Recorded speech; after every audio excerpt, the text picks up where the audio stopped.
రాష్ట్రంలో కాంగ్రెస్ ప్రభుత్వం దశ దిశ లేకుండా పనిచేస్తోందన్నారు కేంద్ర మంత్రి కిషన్ రెడ్డి. కాంగ్రెస్ ఇచ్చిన హామీల అమలు కోసం కేంద్రం నిధులు ఇవ్వట్లేదని బద్నాం చేస్తున్నారని మండిపడ్డారు. తెలంగాణలో ఆర్థిక సంక్షోభం త్వరలో వస్తుందన్నారు. రాష్ట్రంలో 1వ తేదీ ఉద్యోగులకు జీతాలు ఇవ్వటం లేదన్నారు. కాంగ్రెస్ ప్రభుత్వానికి షాక్ ట్రీట్మెంట్ ఇవ్వాలన్నారు. కేంద్రం 8 టెక్స్టైల్ పార్క్స్ ప్రకటిస్తే 1 తెలంగాణకి ఇచ్చామన్నారు.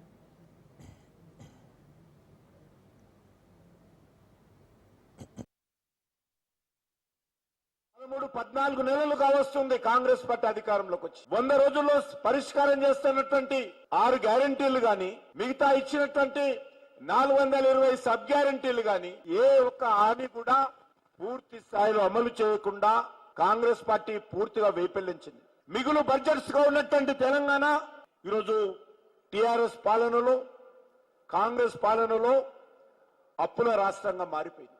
ఈరోజు ఏ రకమైనటువంటి పరిస్థితి ఉందంటే, ఉద్యోగస్తులకు ఇవ్వాల్సినటువంటి, ఉపాధ్యాయులకు ఇవ్వాల్సినటువంటి డిఏలు ఇవ్వడం లేదు. వేతన సవరణ సంబంధించి పిఆర్సి ఇంతవరకు ప్రకటించలేదు. వరంగల్లో మెగా టెక్స్టైల్ పార్క్ ప్రకటించాము. మన ఈ యొక్క కరీంనగర్ లో యూరియా ఫ్యాక్టరీకి నరేంద్ర మోడీ గారు శంకుస్థాపన చేసి వారే ప్రారంభించారు. ఎన్టీపీసీ ఆధ్వర్యంలో సుమారు ఈరోజు 5,000-6,000 కోట్ల రూపాయలతోటి విద్యుత్ ఉత్పత్తి జరుగుతా ఉంది. ఇంకా మరికొంతగా కొన్ని యూనిట్లు వస్తాయి. సమ్మక్క సారక్క గిరిజన విశ్వవిద్యాలయం 1000 కోట్ల రూపాయలతోటి కేంద్ర ప్రభుత్వం నిర్మాణం చేస్తాం. కేంద్రం ఏం చేసింది? కేంద్రం ఏం చేసింది? నేను కేసీఆర్ని అడుగుతా ఉన్నాను, రేవంత్ రెడ్డిని అడుగుతా ఉన్నాను. కేసీఆర్, రేవంత్ రెడ్డి గారు ఇద్దరు కూడా కలిసి వస్తారా, విడివిడిగా వస్తారా? రండి.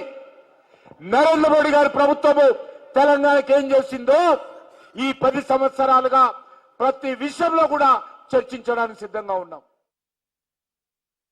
16 కేంద్రీయ విద్యాలయాలు ఇస్తే 8 తెలంగాణకు వచ్చాయన్నారు. సిద్దిపేట జిల్లాలో త్వరలో కొమరవెల్లి రైల్వే స్టేషన్ ప్రారంభిస్తామన్నారు. తెలంగాణలో 11,000 కోట్ల విద్యుత్ ఉత్పత్తి కోసం ఖర్చు చేస్తున్నామని చెప్పారు.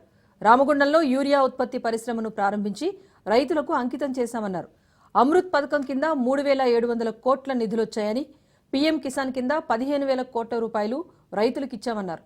ఇక 11 ఇరిగేషన్ ప్రాజెక్టులు ఆగిపోతే 1,300 కోట్ల రూపాయలు కేటాయించామని, గ్రామ పంచాయతీల అభివృద్ధికి 15,000 కోట్లు ఇచ్చామన్నారు. 1,366 కోట్ల బీబీనగర్ ఎయిమ్స్ కోసం నిధులు కేటాయించామన్నారు.